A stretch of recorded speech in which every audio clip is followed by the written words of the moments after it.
Welcome to the DevLounge Podcast, bringing you insights from industry experts on how to grow the digital agency you love. In this episode, we're joined by Matt Brown, who reveals the secrets of scaling through niching down, leveraging AI, and planning agency exits that maximize value. If you're ready to discover how narrowing your focus can open massive doors, this conversation is your blueprint. Let's dive in.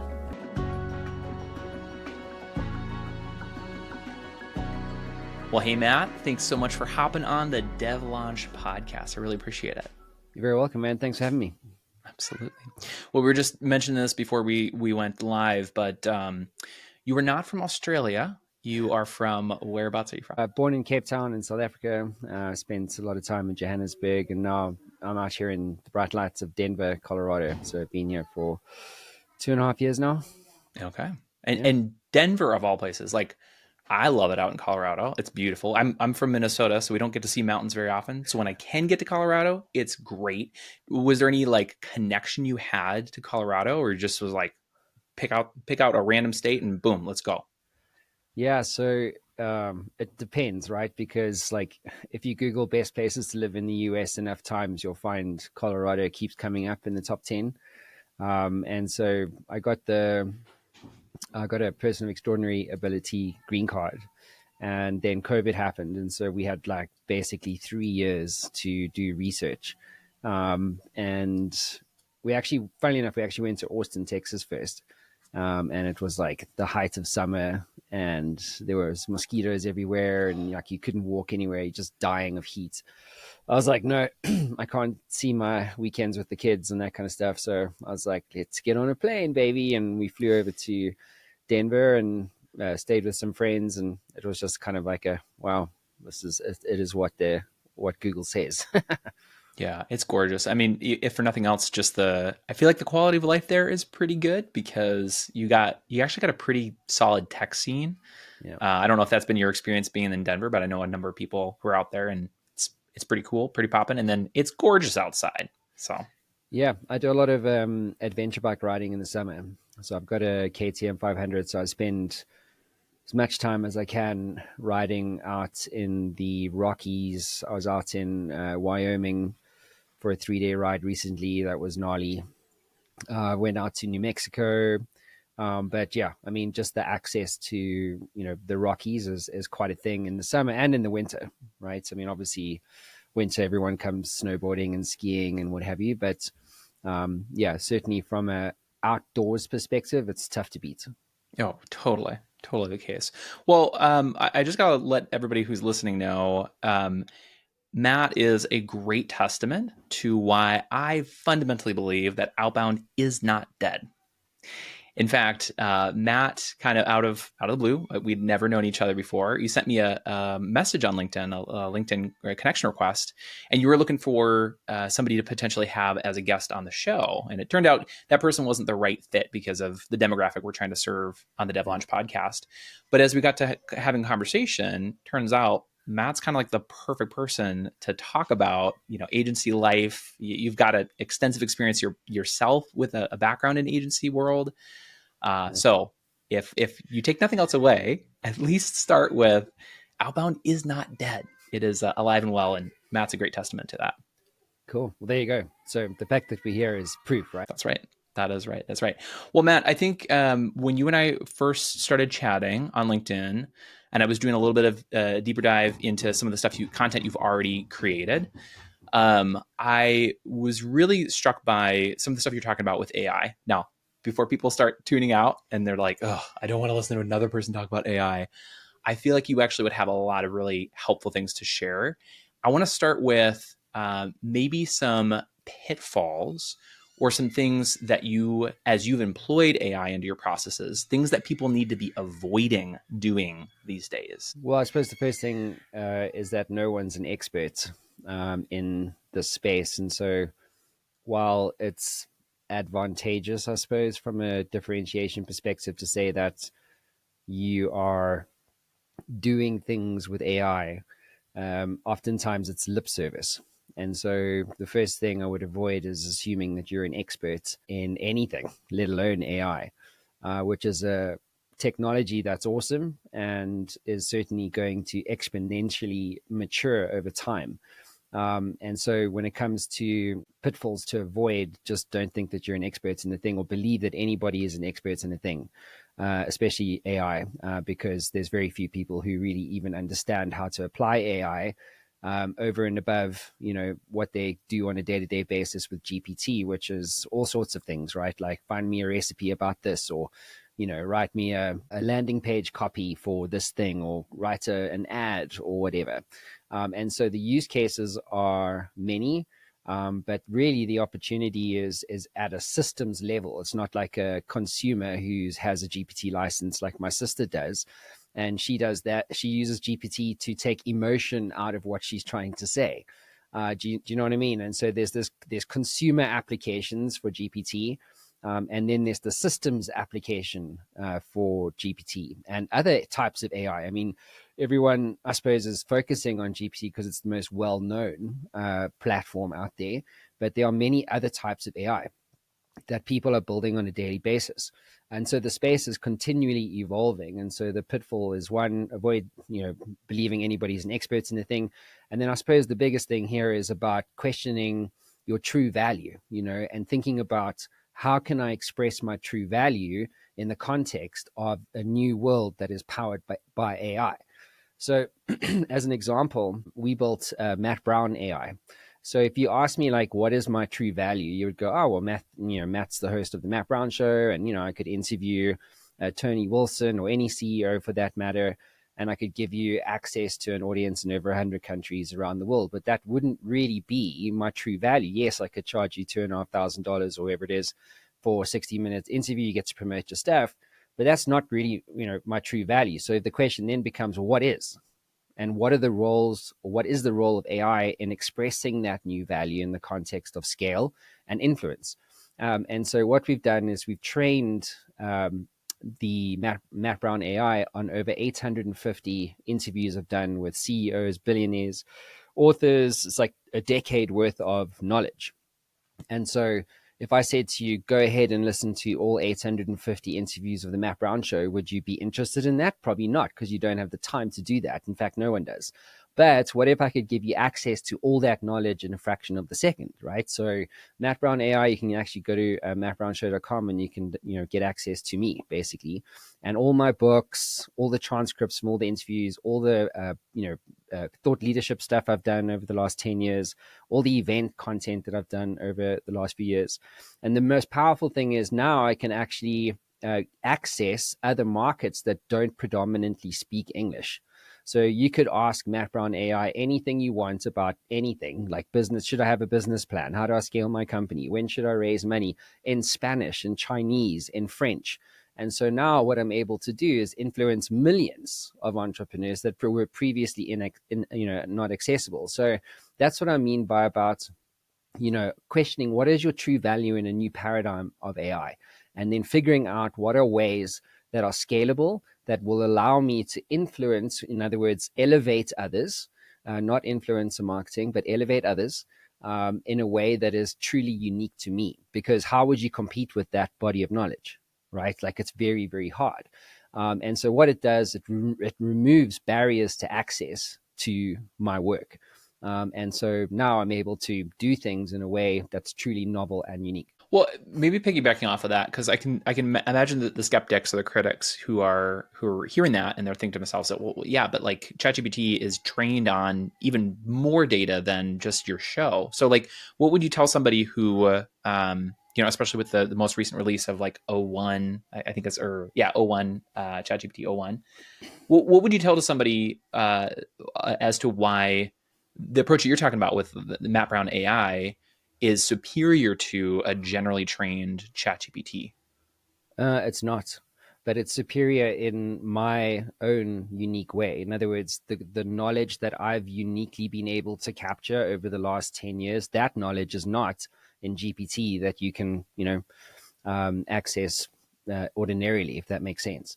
And so it's not about comparing your body of knowledge to what's accessible anywhere else in the world, but it's about giving people a context relevant way to access the value that you've created over a period of time. At the end of the day, it's about being relentlessly relevant, right? So if you think about 10 years ago when I started podcasting, there weren't 3 million podcasts like there are today. There just weren't. There was like maybe 200,000, like maybe 50,000. I don't know. I was like Joe Rogan, there was myself and a few others that were playing around with whatever this podcasting was. But now you look at the explosion of podcasts that are available, and then you ask yourself, well, how do I scale that value, right? Because for every minute you spend interviewing Matt Brown, if you don't provide an audience access to this conversation and all those other conversations that you've had before, then it's highly unlikely that that value will ever truly be expressed. Its potential will never really be realized. The same way like English books to Chinese, or English based knowledge to Spanish or French or whatever. It's the same idea. So I'm not trying to compete with GPT in general, but what I am trying to do is compete with every other type of podcast that's playing in my space and giving someone a unique and novel way to access that knowledge capital so that my mission becomes tangible and accessible and scalable in ways that wasn't possible before, right? That's just the reality of it. It's an interesting take. I guess maybe to distill it down in my own words, something you were talking about is the relevance of the information and the context. I mean, I think that's why we see people talking about prompt engineering. It's like at the end of the day, really, what prompt engineering is it's setting proper context so that we get the most out of the data. But the point you're making is when you train on a very specific body of knowledge, namely your podcast or whatever content you've been putting out, you are necessarily forcing the context. And in theory, if the context is really good for that audience, it's going to be way more relevant than maybe just a general inquiry to the ChatGPT ether. Yeah. I mean, think about it this way. It still has the standard GPT body of knowledge, but it's got mine on top of that. So if somebody wanted to ask the same question, you would get a different answer because my custom GPT or my Matt Brown AI is able to provide a more context relevant answer. So if you go to GPT and you say, tell me a story of failure in business and how a multi-billion-dollar company failed massively at launching a new product, it might draw from like random references, right? But the insight and the context of like all the 150 interviews that I did with CEOs of billion-dollar companies about their biggest failures, like all that stuff is absolute gold, but you'll never find that in a standard version of GPT. It'll just, it's trained on like, every possible, available set of knowledge. But when you add yours on top of that AI application, it provides a completely different engagement. Yeah, that's so good. And it's probably a good reminder. I mean, this is something I just discovered recently, but somebody was correcting my understanding of how with ChatGPT, it's when you build your custom GPTs, you're not really training it, you're just tweaking it or you're tailoring it. Because the data is there to train the model. When you go to customize it, you are feeding it just a little bit, like the 0.1% that gets it the rest of the way. And so it sounds like from what you're saying, the way that you guys had been kind of tweaking this custom GPT is to just feed it some better context. Which, I mean, just like maybe peeling it back one layer down, if you feel comfortable sharing this, is it just as simple as like I'm going to take my transcripts from the shows and just like throw them into the custom GPT, or is it more hands-on than that? Not really. It's pretty much text-based. I mean, it's a text-based platform. So just providing it with text is enough to train it on. I mean, it depends what platform you're using to train or build a GPT or even just a custom AI platform. So if you use something like VoiceFlow, for instance, then you can add in like website URLs, you can upload documentation, you can upload various or different types of content assets over and above text that are third party even, right? So you have a blog with 300 articles, you can just feed that blog URL in, pulls it all through. So it depends if you're building a custom GPT, right, for you, or whether you're actually trying to use a different type of conversational interface that's got nothing to do with GPT, but that is still trained on knowledge that you've created over a period of time, as an example.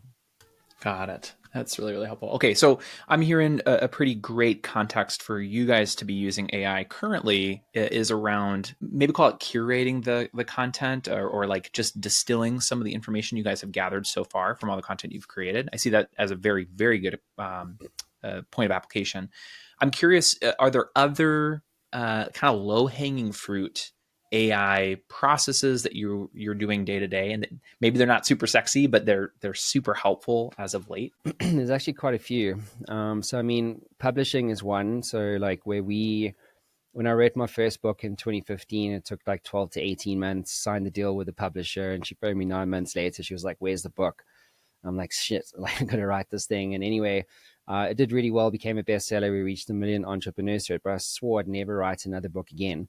And so I've now written 2 books since then. In fact, this one, I'm a great believer in books as a business card, right? So this book, Secrets to Influence, is all about thinking and true thought leadership. However, I don't have 12 to 18 months to write a book, and nobody else does.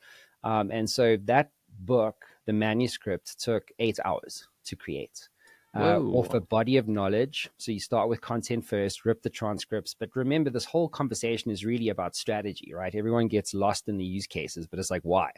So one of those use cases is, well, AI publishing. So that's what we did. And so we've done 12 best-selling books for different clients, and just the speed and the velocity at using AI and prompt engineering, as you touched on, to create a manuscript that doesn't suck, that actually sounds like the author, that matches the tone, has all the details around all the stories, and then it's actually a book that, you know, a client can stand behind. You've just bought 12 to 18 months of time for a very busy CEO. What's that worth? So like that's one use case. And the strategy there is that it's about influence, right? And also about true thought leadership, and nothing positions you as a thought leader more than having a best-selling book. So that's like one application, but there's so many. I mean, another one is cold email. We've got 30 domains, 60 email addresses, and we've used something called Unibox. It's integrated with Instantly, it's integrated with OpenAI, and it just manages like all these communications that are coming back from prospects using direct email. Another one that we've done is we built for a use case anyway. It's a lead generation use case where we can load up a domain name into a custom AI. It can then produce, based off a series of prompts that we've created, a personalized sales and marketing strategy for that business in a matter of 60 seconds or less. So another one is, people booking meetings, but then they don't actually attend the sales call. So what happens? Well, you have a custom AI agent phone your prospect and have a conversation with that prospect that doesn't suck, doesn't sound like a robot, and that is integrated into your calendar.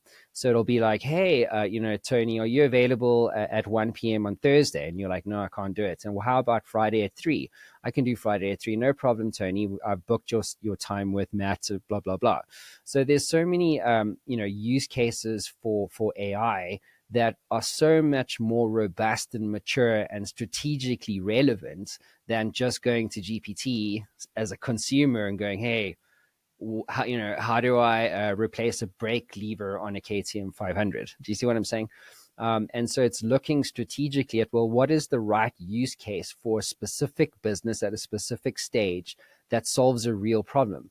And so, and even if we don't build it, like we don't care. Like if we can find another one, AI creative, right? So how much time and money do agencies or professional service firms or enterprise companies spend creating content, right? So now there's another one called OmniKey. So you can create a brand brief on OmniKey. So you upload your color palette, your logos, all that kind of stuff, and you can train OmniKey's AI on exactly how you want to express your brand and communicate. And then you select your channels, so TikTok, Facebook, Instagram, etc., and it will create 24 different ads in a matter of seconds that a designer, would have taken 3 weeks to do.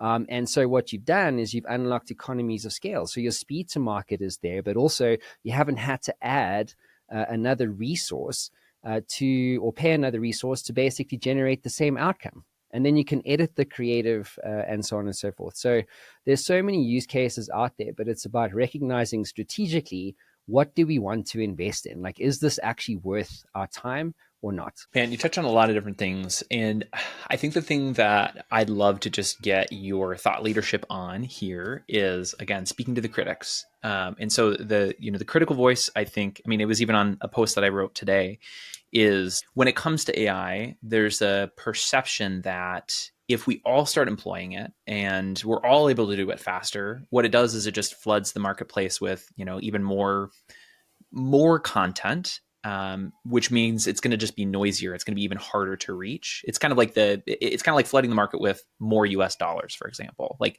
just because we print more money doesn't necessarily mean that our purchasing power has improved at all.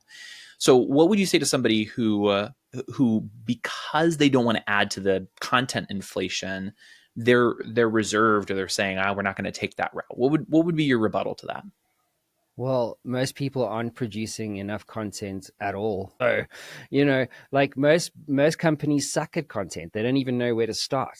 I mean, honestly, like this, some of the stuff, even with our existing clients that we've landed over the last sort of 4 to 8 weeks. I mean, some of the stuff they were putting out there was like abysmal, like creatively really subpar, and they could have the best product in the world, but if they can't express that story in a way that actually makes sense, or that doesn't look appropriate, then no one's going to pay attention. And so if you look at content strategy in general, like people are doing like what, one post a day at most, right? And so because they don't want to upset their followers, that's what they think. But then if you've got 10,000 followers, I've got 16,000 or whatever on LinkedIn, how many of those people actually see your post on Monday at 9? Right? And then you don't post that post again that you did on Monday at 9 because you're like, oh, you don't want to upset your followers.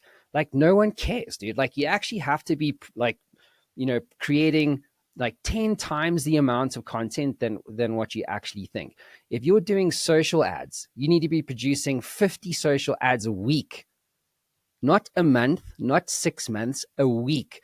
Some guys are producing 100 ads a week, just to make sure that they're getting the highest return possible. So people are massively, like, they're worrying about the wrong thing. They're focusing completely on the wrong thing. They're like, content, I can't remember the term you used, like content overwhelm or whatever. Yeah, We don't want to inflation. overwhelm. It's like, well, who are you overwhelming?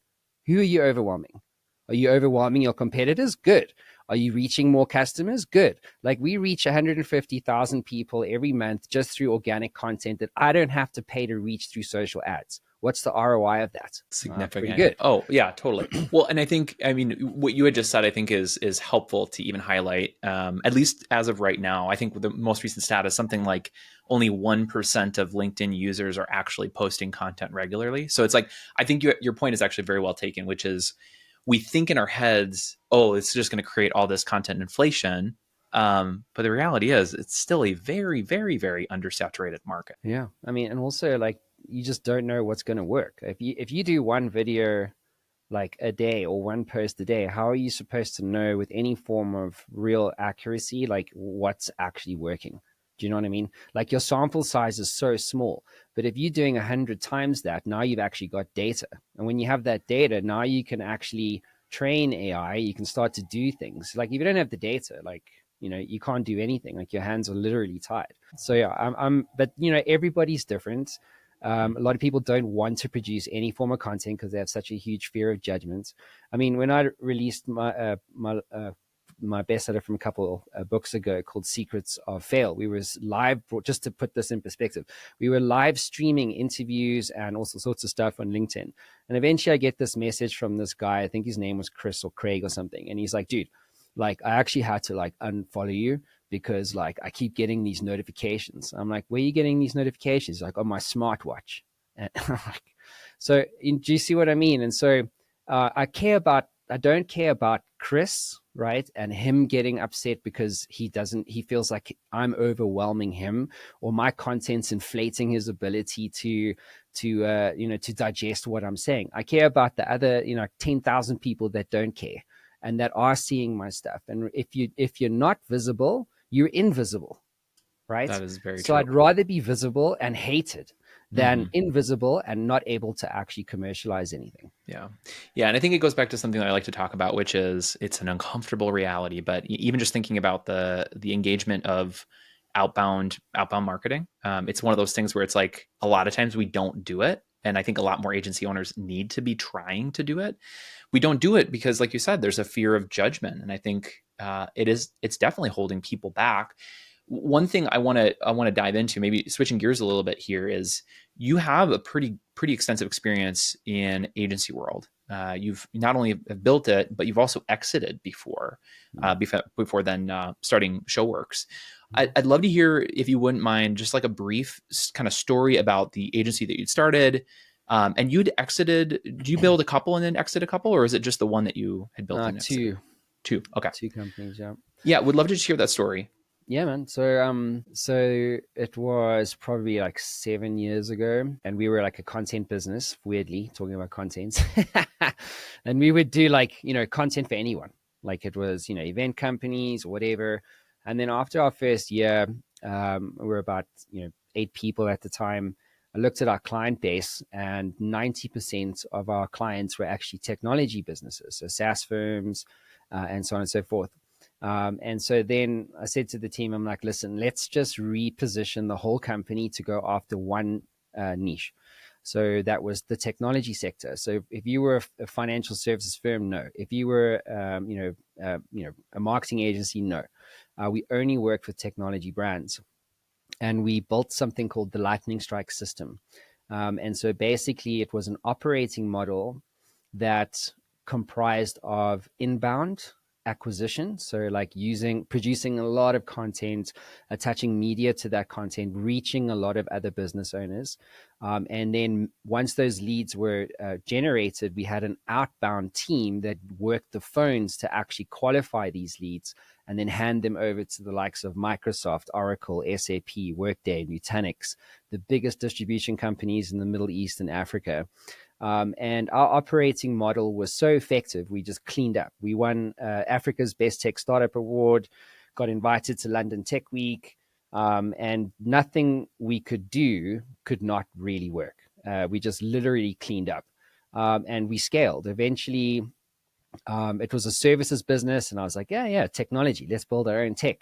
So we built a platform called Tech Lead Bay. We had a sales intelligence platform. We were aggregating different data providers into one single source of the truth. So you had sales intelligence data, and then when that was accelerated with the services firm that understood how to express a story, like it was a very profitable business that scaled really quickly. Eventually, we were 75 people. We had a group called Black Swan Technologies, and that's kind of where the company got to. And so then, obviously, I had to come over to the States. And so that's when I started the sort of, exiting process. But it really came down to this operating model. And, I think about AI and like, well, how would we have used AI? And I'm like, damn, I could have had a much smaller team, possibly even a bigger business if AI was a thing. But it wasn't. Even today, like I think about, the resource complement I would need in Showworks Media to do the same thing that we're now using AI to do. So like Digital Kung Fu, we had like 4 copywriters just to produce like messaging for like ads. And so now that whole problem, like people management and performance management, all that stuff becomes far less of a headache. But yeah, we just got lucky. I sold Super Data Ninja to a recruitment firm, weirdly enough, in Australia. But yeah, it was just a case of unbundling and then offloading. Well, and again, lots to unpack there, but something that I wrote down on my paper in front here was your comment about recognizing 90% of the people you were serving were technology companies. And because of that, you chose to really double down and define your niche and really go after it, to the point where you guys were even turning away. Like if you were financial services, you're not a good fit for what we're offering. And I feel like I know the answer, but I want to just hear it from you. Like, do you feel like, looking back on it, having exited, I would assume at a pretty decent multiple, do you feel like you would have gotten to where you got with your exit had you not niched? No, definitely not. It's like zero chance. I mean, so what was beautiful about that particular business at that time was that we found a way to unlock budget like repeatedly. So when you understand that, a particular buyer has a particular budgeting cycle. So Microsoft and all these big tech brands, who it doesn't matter who they all work on a quarterly planning cycle. So dude, there's so much money there. It's actually frightening. We actually ran out of clients. Like we had relationships with everybody. And so if they were like, well, who do we use? Well, let's use Digital Kung Fu. And what was beautiful about that, the distribution companies would give us transparency over how much money they had to spend. Not that they wanted to spend, but that they had to spend every quarter. And so the way, and then you understand the relationships between, vendors, distribution companies, and resellers, like it's a pot of gold just sitting at the end of the rainbow. And we came along going, well, you're an end customer, you can't do it yourself. The distribution companies can't do it, and the vendors don't care. They just want to know that for every dollar of budget that they give to the distribution company, that they're going to get at least a 10 to 1. So when we sold anything, it was always about spend to pipeline return. So if you gave us $10,000, we'd give you $200,000 worth of sales ready pipeline. In other words, pre-vetted businesses ready to buy your Microsoft licenses or your Azure cloud solutions or whatever it was. And so there's no way, dude. Another interesting stat, I had a small business loans marketplace also at the time. And so I did research about the impact of COVID on lending in the US. And so it was an SBA report that showed a pyramid. And at the top of the pyramid, it had like the top 10%, and then it had the others going down. And then they mapped revenue of a company in the US against that distribution on that pyramid. And so the finding was that if you've built a business that generates $1 million a year, right? Just $1 million a year, you're in the top 10% of all businesses that exist in the US. That exist. Think about that. That's shocking. Yeah, it's crazy, dude. Amazing. It's nuts. I still can't believe that that's actually true, but it is true. And because we were sitting on a business that was doing $2.5-3 million a year in Africa, right? And so we somehow managed to find the right clients with the right problem, with the best operating model, and that allowed us just to consistently generate revenue hand over fist. And the other thing that was beautiful about this whole arrangement was that we were earning dollars, and we were spending a much more, let's just say, shitty currency. I was going to say modest, but yes, exactly. I think that's right. If you're an American, go to South Africa on holiday, you'll live like a king and spend almost nothing. And so that's really what was appealing to acquirers in Africa. Man, I would imagine, and you guys ended up being acquired by an Australian company, right? Yes. Okay. Which, even still, Australia, it has a strong economy, but it's still not, the Australian dollar still isn't as strong as the US dollar for sure. Yeah, but that's an interesting point. And I think one thing you had said when talking about niching was you brought it to the value proposition. And this is something that I talk a lot about, which is, part of the reason why niching is so critical is because you identify the value proposition in a repeatable format. Yours was a great example where you said, you could predict, if they spent 10,000, they would get 200,000 or something relatively like that, where you just became like a money printing machine. But you probably wouldn't have been able to identify that or get to that if you were just like wide open. We're just going to serve anybody and do anything. Yeah, there's no way. I think in your first year, the right strategy, going back to that idea, is that take the money, work with financial services firms, work with tech businesses, work with, marketing agencies or dev shops or whatever. Take the business, but don't scale it. Just take it so that you get 10 clients on the board. You deliver, maybe 15, 20 different solutions. Maybe you get to 20 clients or whatever over a period of a year, right? And so you're making money, your business is alive and you're not out of business. And that's the main thing in your first sort of 12, 24 months. But then look at your clients, right? And say, okay, what industries are they in? What did we sell them? What was our margin, right? In other words, did we actually make a profit on this client or not? And did it fuck up our team? right? Because if our team hates working with a particular type of client, then the idea is, well, let's not work with that type of client again, because if you keep adding that type of client into your business, guess what your team are going to do? Well, they're going to leave, and then you're kind of in a rock and a hard place situation. So, but definitely choose. Like, you have to actually choose. I interviewed Chris Lockhead. He wrote the book Niche Down, and it's all about how these companies scaled by choosing to niche at some point, right? Because when you niche, you start to define yourself. In other words, like when we, with Digital Kung Fu, when we chose technology clients and we were like lead gen for tech brands, now suddenly everything became so much clearer. Like, what should we charge? How do we charge? How do we package up our proposition? Who are our competitors, right? What are they not doing? And so suddenly everything becomes much, much clearer. Like, you need a beachhead to establish your military on in order to actually go and take the war. So the battle's just establishing the beachhead, like choosing a niche. But you must choose. You have to actually choose, because if you don't, you wind up just starving on indigestion, right? Because you start selling 10 different things when you only need one thing for one type of client. And so then you create 10 different types of stories around your content. Now you're creating like 100 different content assets when actually you only need 10. So you stop creating like, 1,000 different ads for 1,000 different probabilities, and you just go after one repeatedly.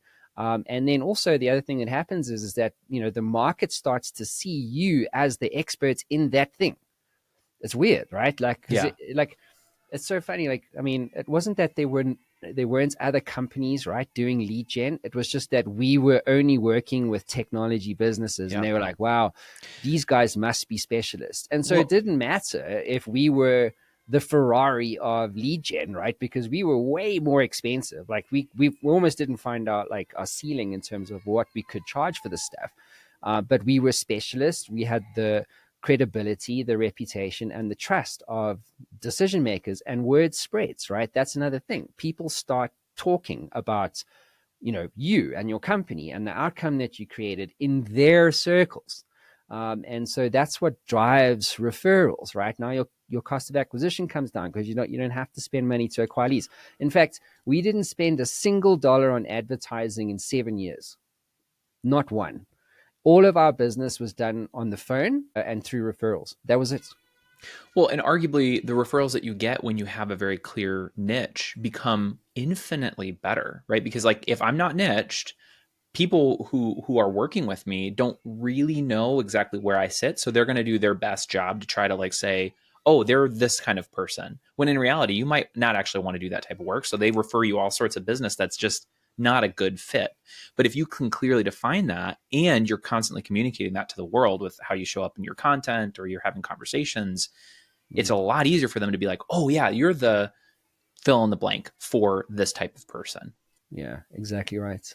Exactly right. Now, something you had said earlier, I wanted to just pull on that thread, and I want you to try to give some examples if you could. You said when you're early on, take what you can get, but don't scale it. What do you mean by that? You need to figure out where the gap is in the markets, right? But also, is there a market in the gap? Does it make sense? So, like, people are like, oh, there's a gap in the market. Let's go and build that thing. And then they raise money and then they take it to market and nobody buys it. Like, we've all heard those sob stories, right? And so the opportunity here is to build something where there's literally a market in the gap that you can own, or a space in the niche that you can own exclusively. And it takes time. And so rather than bet your entire ship, right, on one idea that you just, I mean, I founded 14 startups over 25 years, dude. Like, not one of those startups ever actually wound up solving the problem that I originally intended to solve. Like, it doesn't work that way. You have to figure out where the gap is in the market. I mean, even with ourselves, like, with Showrix Media, we were just doing AI publishing, and I was like convinced. I was like, oh my god, we've built the most incredible delivery model ever. It's legit, and it is legit. All we need to now do is reach, the right people with this incredible niche focused offer, or like this gap focused offer, and it's going to scale, right? Well, guess what? It didn't scale. And it was incredibly hard to convince a very busy CEO to become a best-selling author, even if you had the best way of doing it, their first reaction is, I don't have the time, dude. I don't have the time to do it. And you're like, no, no, no, we will do that. And but then you've already lost him. So your first point of contact is like the most important thing. So then what happened was we just started landing like through referrals and stuff, like other clients coming to us, go, oh, you guys do AI sort of, powered solutions and stuff, or hey, you did this book for me. What else could you do for my business? And so we wound up landing clients that were buying things from us that we weren't positioned to own. Do you see what I'm saying? And so now we're in the space where we're also looking at our clients. What are they buying? What do we need to throw away? And how can we best optimize a specific proposition, which, by the way, is still called the lightning strike. It's just a different thing. But at the end of the day, you have to survive. Like, you have to survive. And you can't just, have all your eggs in one basket without having, verifiable evidence that you can actually scale your company in that particular thing. Now, remember, scale's not for everybody, right? Like, I literally wrote about that in my first book. Like, there's this whole Silicon Valley narrative that you must scale to be successful. I know many sort of, professional services firms that have 10 clients and will never have any more because they don't need to, but they're making $1 million a year, right? And top 10%. Fantastic, right? And they don't need the headache of headcount. They don't want the headache of massive people intensive and capital intensive businesses. So at the end of the day, it really comes down to you. And what does scale mean to you, and how much is enough? Like, I genuinely believe if you're making $100,000 a month, like, you're good. Right? You don't need, like, okay, fine, $1 million a month would be better, but what does that mean? Now, what does your business look like? What does your life look like? Yep. Like, I got 2 young kids and a wife, and so I certainly don't want my business or my team, you know what I'm saying, or a business that's generating 10 times the amount of money but has the 10 times the amount of suffering and pain. You see what I mean? Yeah, totally. But those first 12 months, dude, 24 months, just like take the money, but then choose, be for someone. Define yourself by saying no, not by saying yes. So, okay, so a little bit of a chicken and egg situation. And I feel like I have this conversation all the time, which is I hear what you're saying, and I'm on the bandwagon with this too, where when it comes to niching, it's not as much a science as it is an art, and it really comes down to where you're going to commit. And you kind of just make a choice, right? It doesn't need to be this, elaborate thing, but there is a point in time where it may be too early to niche. So in your experience, I guess, what is it, like a revenue marker you're looking at? Is it a duration marker? Like, how do you know it's the right time to finally choose that niche and go after it? When this when the same avatar in the same industry or the same ICP is buying the same thing repeatedly. It's pretty simple. Like, are you finding the same type of person buying the same thing repeatedly? Because then it's just about, okay, well, how do I find or reach more of those avatars, right? That same person, but just in different companies. And then figuring out the system that's going to allow you to open up those relationships. So it's like, you never rise to the level of your goals. Like, I hate revenue, you know what I mean? In the sense of, like, it's a success metric. It's like, I'd rather just focus on the pain. Like, is the pain there? You can solve that pain for a big business or a medium-sized business or a small business. But, like, does the revenues matter? Right? No, not really. I mean, but it's more like, is the pain there? And can you solve that same thing over and over again? And what's the velocity within which you can solve that thing without adding ridiculous amounts of headcounts? And so, it's not a sprint. I mean, it takes 15 years to become an overnight success. And I think, especially startup founders, like, they put themselves under so much pressure to hit a revenue number. Does it make sense? When it's just a shitty measure of success. Yeah. Do you know what I mean? Oh, totally. Well, and even to your point about the million, you being in the top 10%, like, there are businesses that are making $1 million and the owners are just, like, having the worst time of their life. Meanwhile, there's other people who have built a very intentional business at $1 million that work very, very little. So I think it's a point well taken, which is, there's a certain degree of efficiency that you want to be considering the efficiency of the business, not just the total top line output. But maybe just pick to something you had said before. Like, are we talking like if two people are consistently, two separate companies and the same avatar are repeatably, coming back to you and buying from you, is that the measure? Are we talking like five? Like what's, maybe there's not an exact number. I don't think there is an exact number. I mean, if I go back to Digital Kung Fu, it was just the same person. It was the PDMs or partner development managers. It's like, cool. How many of those guys can we talk to? You know what I mean? Gotcha. Yeah. And so it's less about I would say like the frequency and the volume. So like 5 per month. Like does no, it just matters that you can consistently win, because if you just be patient, we it was crazy, man. Like we were doubling revenues every year for 3 years. Like, is that enough? I think so. If if you went to the average business owner, he said, "Hey, dude, if I gave you a system, right, that forced you to niche, but that allowed you to double revenues every year from today for the next 3 years, would you be interested in that?" Yeah, I think I would be. And so, what I'm saying? So it's more just about like, are you solving the same problem again and again and again? And is there a big enough TAM or total addressable market that you can leverage, right? So I'm a great believer in thinking about the end, like the exit, right? So you get two types of entrepreneurs, like business, but guys who, they want a business that they'll run for 20, 30 years, like a glass company. Like a friend of mine here just bought a glass company out in Breckenridge. Like the company's been around for 24 years, does $1.4 million, and it's a simple business. It has 4 people. Think about that. And so, like, is that enough, right? For him, probably. But now he's exiting at a certain point in time. And so I always design my businesses with the exit in mind. So I'm thinking consistently about the story, right? Yeah.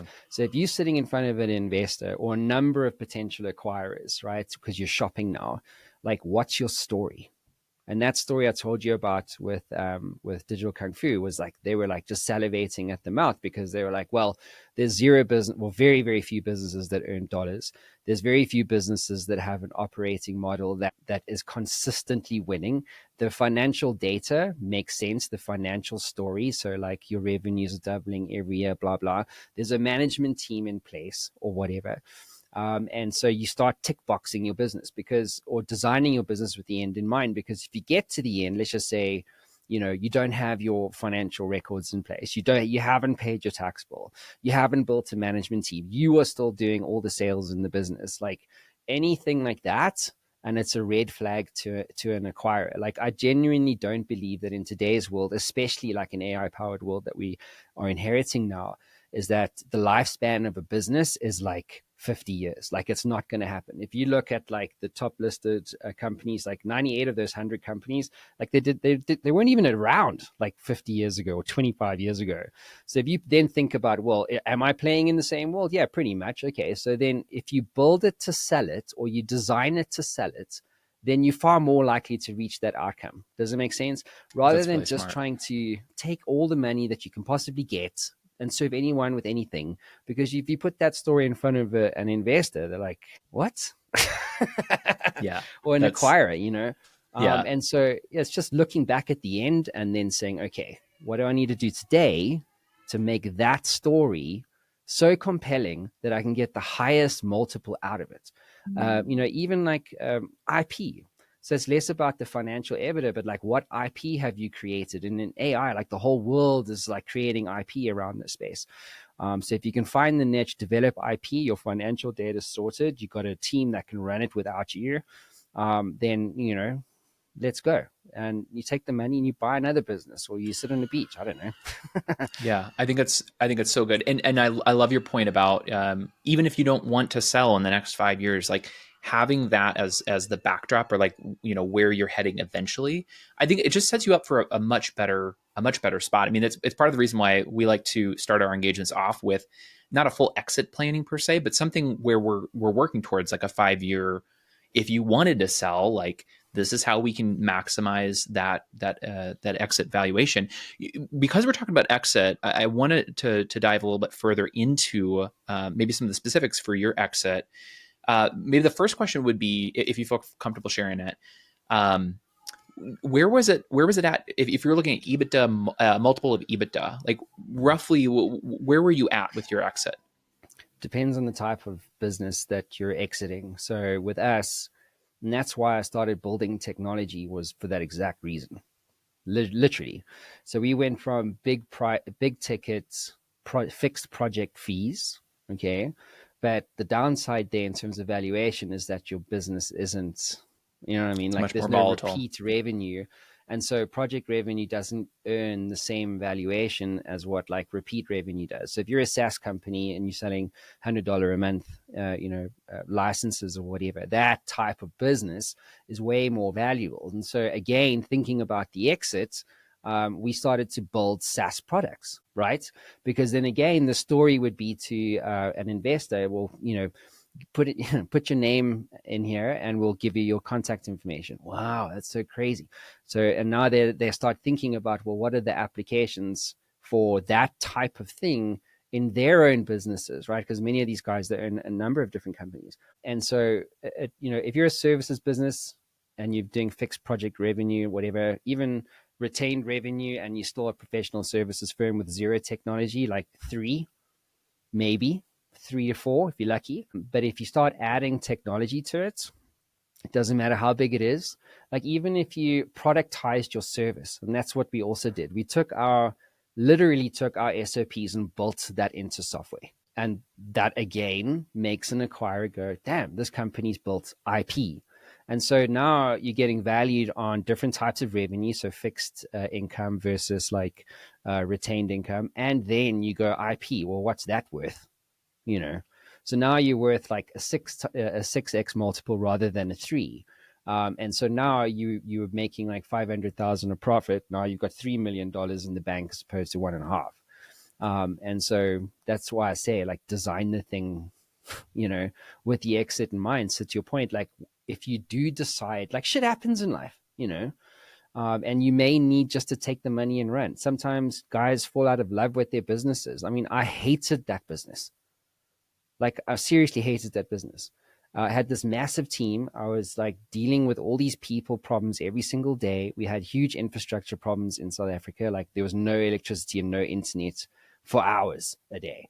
And so my team couldn't work. It was just like stressful. You know what I mean?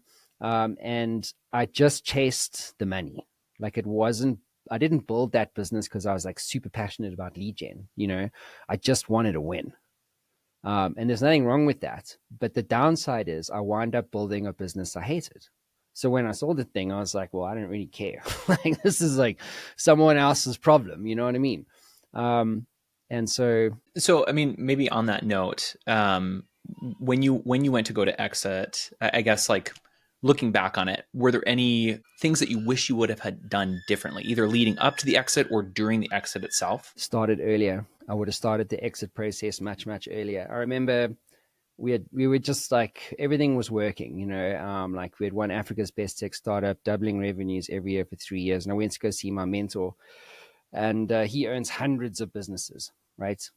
Super wealthy guy, he's a billionaire. And so went to his house. I'm like, hey, bud, how are you going? I've got this opportunity to move to the States. And he's like, oh yeah. I'm like, mm-hmm.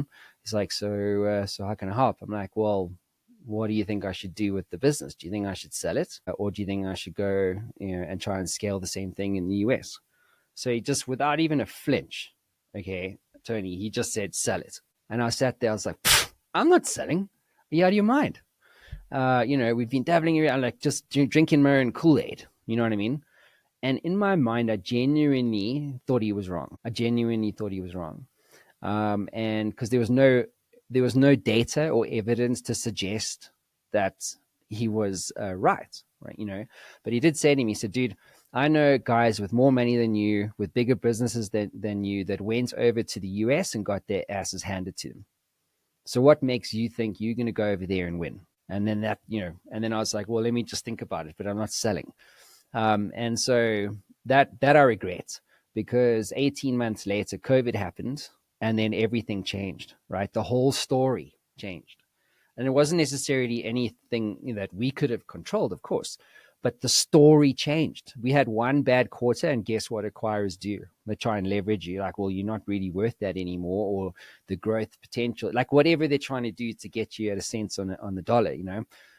And so if I just like listened to a guy that actually had more experience than me, that had way more money than me, that had bought and sold companies more than I ever will, right? If I just listened, and I was humble enough to recognize that, hey, I've built an asset, you know what I mean? And let's offload it. Like, the story is everything. And so if I just started, like, 18 to 24 months earlier, I would have had a much faster, cleaner exit. Do you know what I mean? And things would have been very, very different, you see. And so I don't know, like, I think you got to know who you are, right? And how much is enough. So, like, I was talking to my wife the other day. I was like, damn, dude, like, I don't want to scale this thing. This sounds a bit like like digital kung fu again, And so I don't want to. Like, I genuinely don't want 100 clients. Like, I'd kill myself. But what I do know is that when the time makes sense and the story makes sense, having been down this road before, that I'll pull the trigger on it. Like, do I really need another $10 million exit? Probably not. Right? Maybe it's 3 million, or maybe it's 5, or maybe it's 1.5. Like, what could you do with that? Do you know what I mean? And so, I don't know. I just think you should always be humble enough to recognize that every business has its time to sell, and that and things will always change, that you take advantage of your paranoia. You know what I mean? Like, this space is changing so fast. And the world's changing so fast. And so believing that you're going to scale and build this $1 billion company, like, you're dreaming, man. Like, that's so rare. Like, it's so rare. Well, especially in professional services or Oh, agency dude. space, it would be so difficult to get to that Oh, mate. spot. Yeah. Nasty. Yeah. Nasty. So the specifics for your exit, like, I know you were acquired then by, it was you would probably classify it as like a strategic buyer, right? Because they took what you guys had and they bolted it into their recruiting agency, right? Mm-hmm. And for that situation, did they like try to negotiate like a buyout? Did they have you stay on for a while? Like, what did that transition look like for you? Yeah. So I don't do earnouts. So one of the things I've learned is that, let's say that the acquirer comes along and offers you $1 million, and then they go, but like $1 million cash or whatever. But then they say, but we want you to stick around for 3 years because we'll pay you 3 million if you hit these targets, right? Like, you're basically gambling with your future. And so I'm a great believer in, take the money that's on the table when you sign, because anything else that happens after that is all lip service and hot air. Like, it's complete gambling with your future.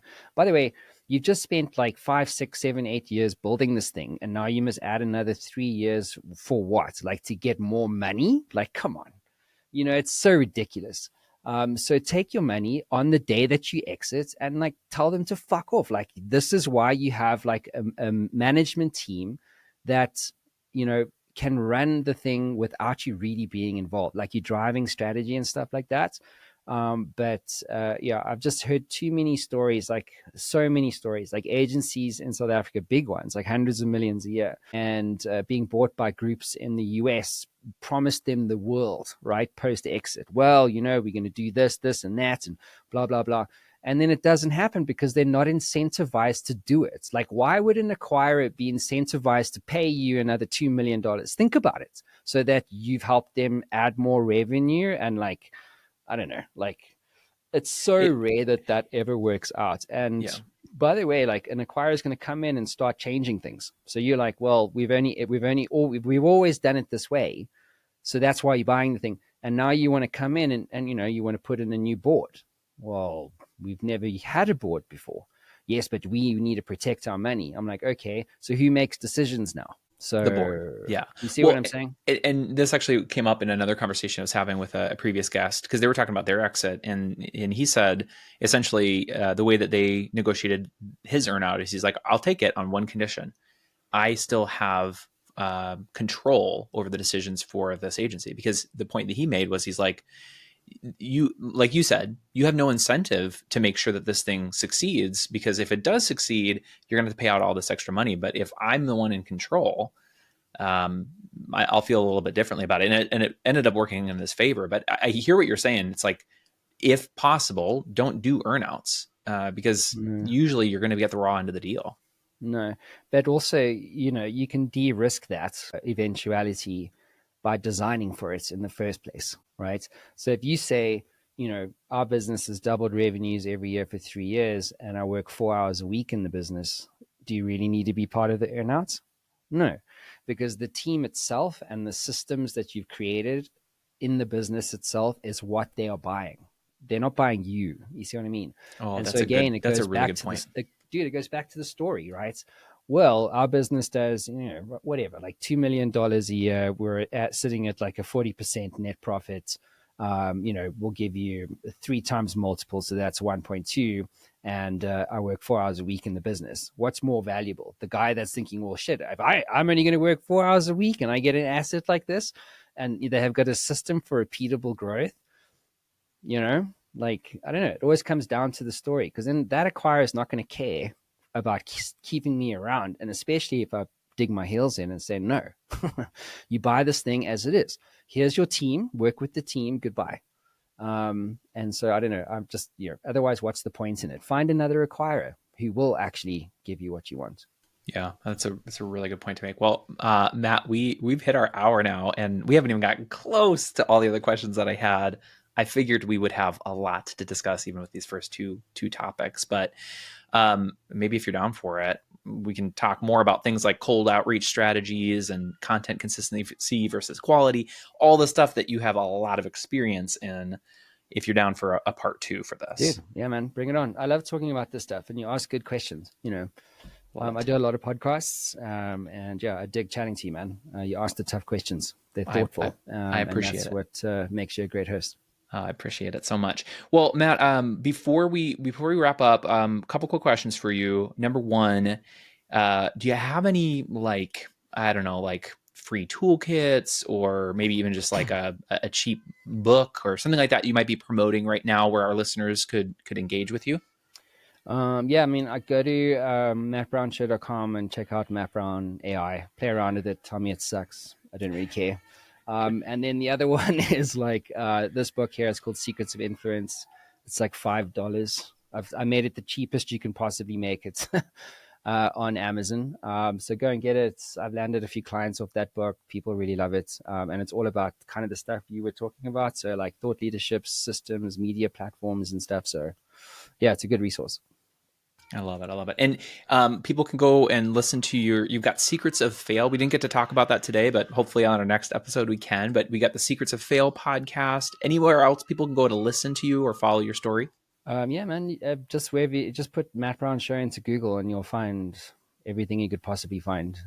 So yeah, do that. Sounds good. Awesome. Well, Matt, I want to say thank you again so much. I think we've learned a lot, not only about specifically like AI and what we can be doing nowadays with content creation even, but also just talking about the specifics with your exit. I think that was a very, very insightful. Hopefully our listeners have got a lot of value from our conversation today. Perfect, man. Thank you for the time, Tony. Appreciate you. And thank you to our listeners. If you found value in our episode today, please leave us a review and tell your friends about us. If you're interested in being a guest on our show, as a digital agency owner, or maybe somebody with insights that can help digital agencies grow, head over to our website to learn more at equip.com/podcast guest. That's ACCQUIP.com/podcast guest.